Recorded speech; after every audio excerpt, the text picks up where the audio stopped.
नमस्कार, जय जय सिया राम। पूजा पाठ के इस परिवार में हम आपका हार्दिक स्वागत करते हैं। घर में कितनी मूर्तियां होनी चाहिए, यह सबसे बड़ा प्रश्न हो जाता है। क्या एक मूर्ति होनी चाहिए? जैसे हम राम जी की पूजा करते हैं, तो क्या हमें अपने घर में राम जी के अलावा किसी अन्य देवी देवता को स्थापित नहीं करना चाहिए? अथवा हम अगर गणेश जी की पूजा करते हैं, तो क्या गणेश जी के अलावा किसी अन्य की पूजा नहीं करना चाहिए? इसके अलावा घर में गणेश जी की कितनी मूर्तियां रखना चाहिए, दुर्गा जी की कितनी मूर्तियां रखना चाहिए, भगवान विष्णु की कितनी मूर्तियां रखना चाहिए? इस विषय में लोगों के मन में बहुत सारे प्रश्न आते हैं। तो शास्त्र इस विषय पर क्या कहते हैं, आज इस वीडियो में हम यही चर्चा करेंगे।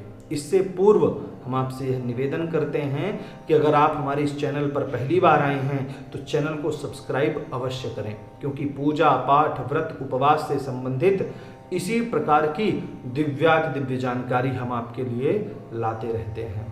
अब आते हैं मुख्य विषय पर कि हमें अपने घर में कितनी मूर्तियां रखना चाहिए। इस विषय को प्रतिपादित करते हुए आचार्य प्रकाश में आया है, एका मूर्तिर्न संपूज्या गृहिणा स्वेष्टमिच्छता अनेक मूर्ति संपन्नः सर्वान् कामान् वाप्नुयात्। कल्याण चाहने वाले गृहस्थ एक मूर्ति की ही पूजा ना करें, किंतु अनेक देव मूर्ति की पूजा करें, इससे मनोकामना पूरी होती है।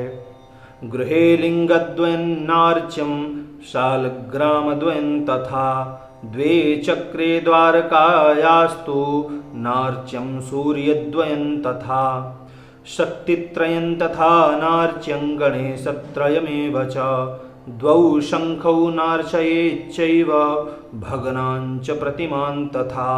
अर्थात घर में 2 शिवलिंग, 2 शालिग्राम शिला, 2 द्वारिका चक्र, 2 सूर्य, 3 शक्ति, 3 गणपति, 2 शंख और खंडित प्रतिमा नहीं रखना चाहिए। नार्चयेच्च तथा मत्स्य कूर्मादिदशकं तथा गृहेऽग्निदग्धा भग्नाश्च नार्च्याः पूज्या वसुन्धरे एतासां पूजनान्नित्य मुद्वेगं प्राप्नुयात् गृही। अर्थात मत्स्य कूर्म आदि 10 अवतारों की प्रतिमाओं को तथा अग्नि से दग्ध अर्थात जली हुई, भग्न अर्थात खंडित मूर्ति का पूजन नहीं करना चाहिए। इस प्रकार की मूर्तियों के पूजन करने से गृहस्थ नित्य ही संकट को प्राप्त होता है।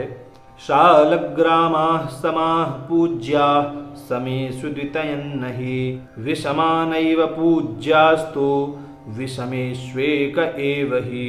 शालग्रामशिला भग्ना पूजनीया सचक्रका खंडिता स्फुटिता वापि शालग्रामशिला शुभा। अर्थात भगवान शालिग्राम का सम संख्या में पूजन करना चाहिए। समरूप में भी 2 शालिग्राम की पूजा नहीं करना चाहिए। विषम रूप में शालिग्राम की पूजा कभी नहीं करनी चाहिए।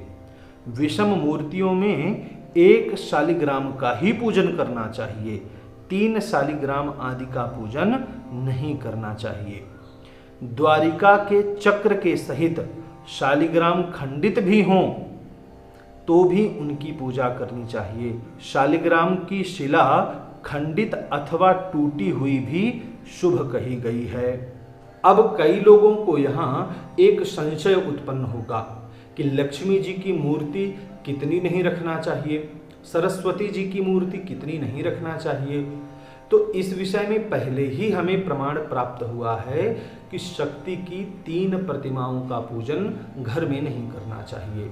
तो लक्ष्मी, सरस्वती, महाकाली इत्यादि, दुर्गा जी इत्यादि सभी शक्तियां हैं और 3 संख्या में नहीं होनी चाहिए। उससे कम या अधिक हो जाए तो कोई समस्या नहीं होती। अब यहाँ एक और प्रश्न होगा, और वह प्रश्न ये है कि राम जी की कितनी प्रतिमा रखें, विष्णु जी की कितनी प्रतिमा रखें, कृष्ण जी की कितनी प्रतिमा रखें। तो जिन मूर्तियों के विषय में कोई भी संख्या का निर्णय नहीं दिया गया है। उन मूर्तियों को आप अपनी स्वेच्छा के हिसाब से, कि जितना आप सेवा कर सकें उस हिसाब से जो है मूर्तियां रख सकते हैं। अगर आप राम जी की 5 मूर्तियां रखना चाहते हैं, कृष्ण जी की 10 मूर्तियां रखना चाहते हैं, रख लीजिए, परंतु सेवा आपको सबकी बराबर से करनी है। अगर आप जो हैं एक कृष्ण जी के लिए वस्त्र लाए हैं तो आपको पूरे 10 कृष्ण जी के लिए वस्त्र लाना है।